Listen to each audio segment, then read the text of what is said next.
कसैको निर्जीव शरीरभन्दा ग्यासको सिलिन्डर, दाउरा र सुनको गरगहनालाई प्राथमिकता दिनु त्यो मानवता होइन। मैले भर्खर एउटा यो टिकटकमा यो भिडियो देख्दै थिएँ।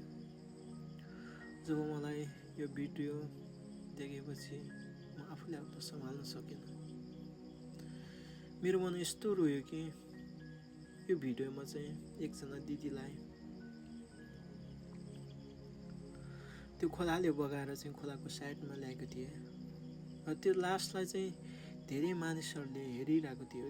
कति मानिसले भिडियोहरू बनाइरहेको थियो, तर कसैले पनि त्यो लासलाई पहिला निकाल्यो त पहिला सुनको गरगहनालाई। त्यहाँ दुईजना केटा मान्छेले चाहिँ काठले चाहिँ त्यो लास गलेको छ कि छैन भनेर पहिला चेक गरेर अनि त्यो कानमा भएको त्यो सुनको केही चिजहरूलाई चाहिँ पहिला निकाल्दै थियो।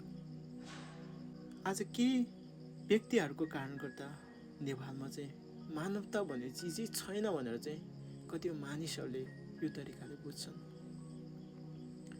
यो समयमा त हामीले त्यो सुनको गरगहनालाई, त्यो दाउरालाई, त्यो ग्यासको सिलिन्डरलाई प्राथमिकता दिनुको सट्टा मानव जीवनलाई बचाउनु, मानव जीवनलाई उद्धार गर्नतिर लाग्नुपर्छ।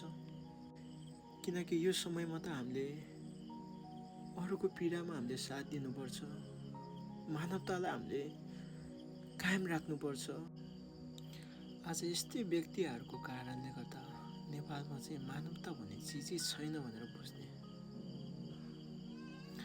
यो समयमा त यो दुःखको समयमा त हामीले एकले अर्कालाई साथ पो दिनुपर्छ।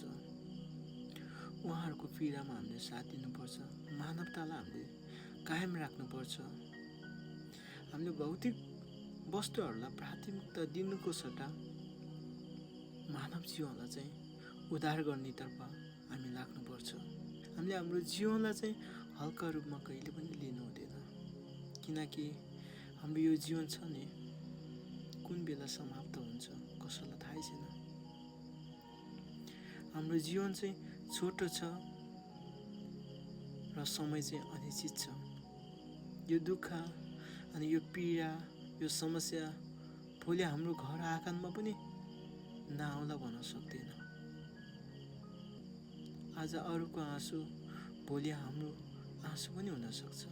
त्यसैले समय हुँदाखेरि नै हामीले एकले अर्कालाई प्रेम गर्न सिक्नुपर्छ, एकले अर्कालाई साथ दिने व्यक्ति हुनुपर्छ। अरूको दुःखमा आँखा